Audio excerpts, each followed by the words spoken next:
Cada vez es más común escuchar sobre las llamadas drogas sintéticas, sustancias que se venden como algo inofensivo, aunque muchas veces se desconocen sus componentes.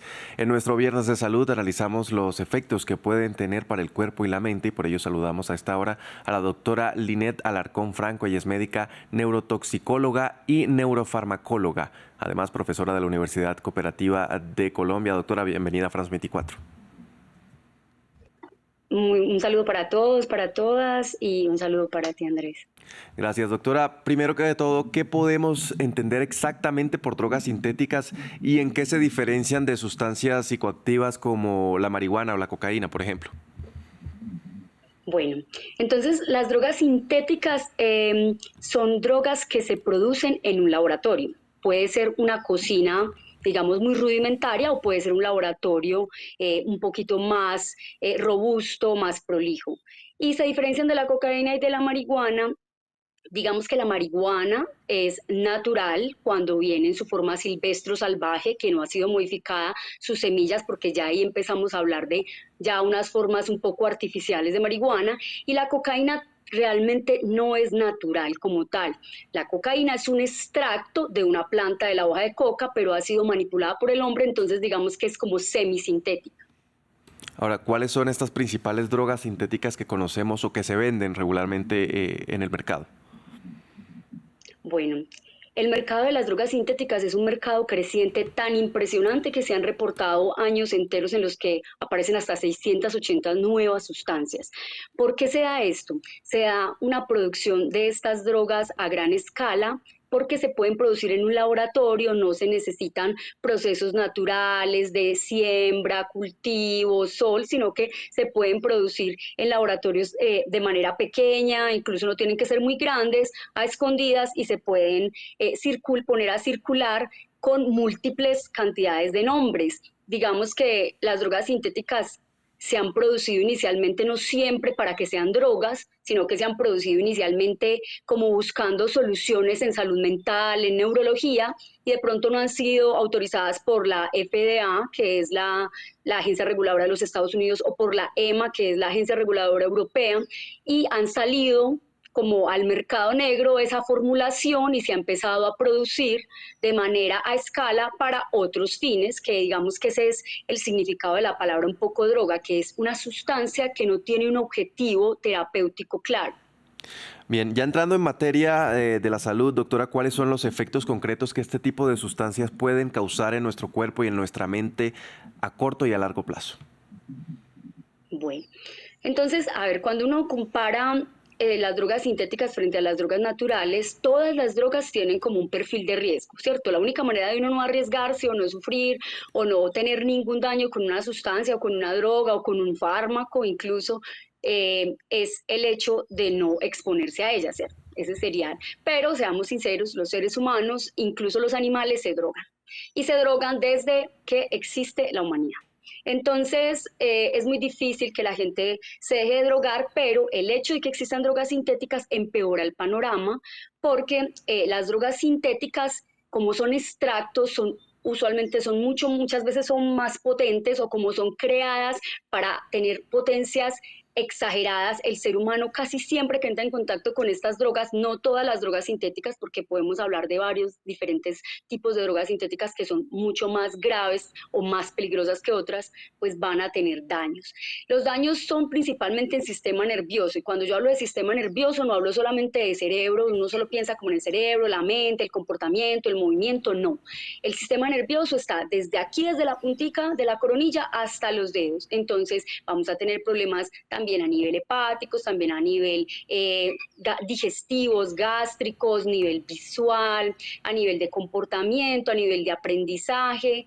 Entonces esas drogas, por ejemplo, si vamos a hablar de drogas sintéticas, las más como peligrosas, vamos a hablar de unas que se llaman catinonas sintéticas, cannabinoides sintéticos que no son marihuana, que están más o menos relacionados, pero no son marihuana, y vamos a hablar del fentanilo y de la familia del fentanilo, que son carfentanil, fluorofentanil, un montón de fentanil que simplemente le agregaron algo a, como a la estructura química y las van volviendo más potentes y obviamente eso es lo que va aumentando la peligrosidad.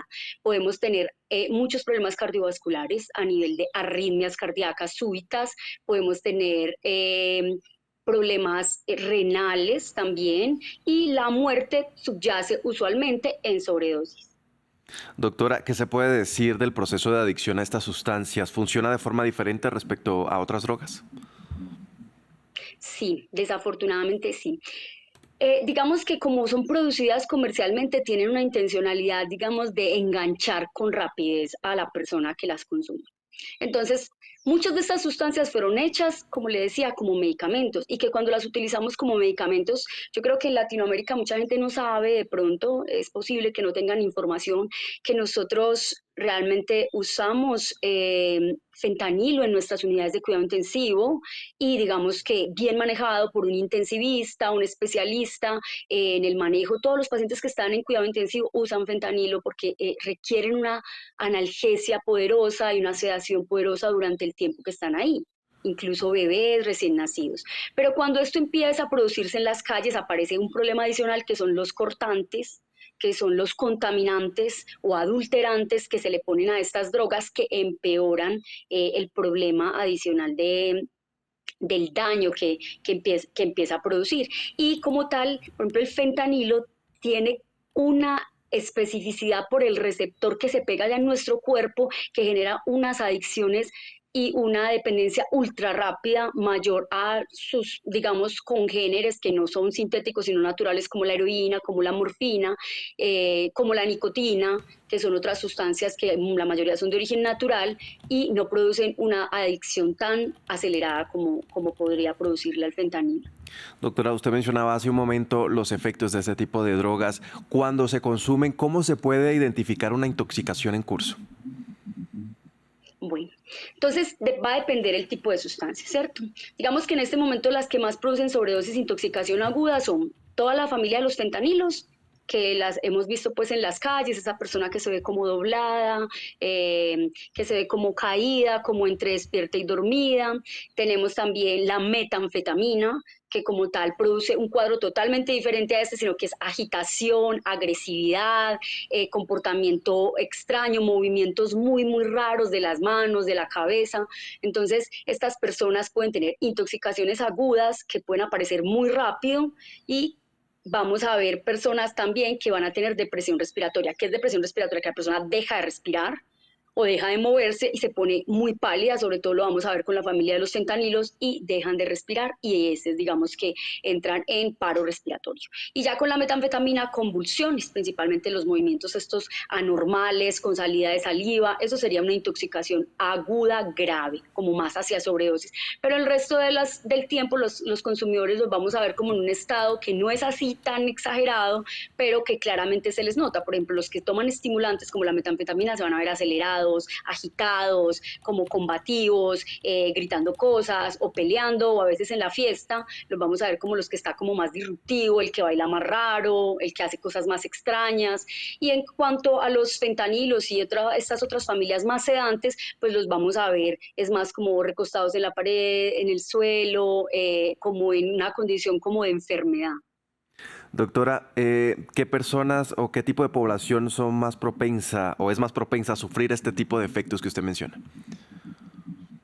Bueno, todas las personas que consumen drogas pues van a obtener unos efectos de ellas. Va a depender la potencia de la droga, qué efectos, si los efectos son muy intensos o si los efectos son más suaves. Y también si la persona ha venido haciendo como una especie de marcha de consumo, o sea, ha empezado a consumir drogas menos duras, digamos, más suaves y ha ido escalando y escalando a drogas más fuertes, entonces eso va a depender mucho como de la tolerancia que cada persona va generando a las drogas, los efectos. Obviamente la vulnerabilidad está en las personas menores de 27 años, donde el cerebro, 27 a 30 años, el cerebro no se ha terminado de desarrollar y aumenta el riesgo y la toxicidad por drogas a nivel cerebral. Entonces nosotros vamos a tener ahí mucho más riesgo entre los jóvenes más o menos a los 15 y 25 años, que son, digamos, los que más consumen a veces este tipo de drogas sintéticas porque son los que quieren probar cosas nuevas y por ese lado son los que están más expuestos a las drogas nuevas y a este tipo de...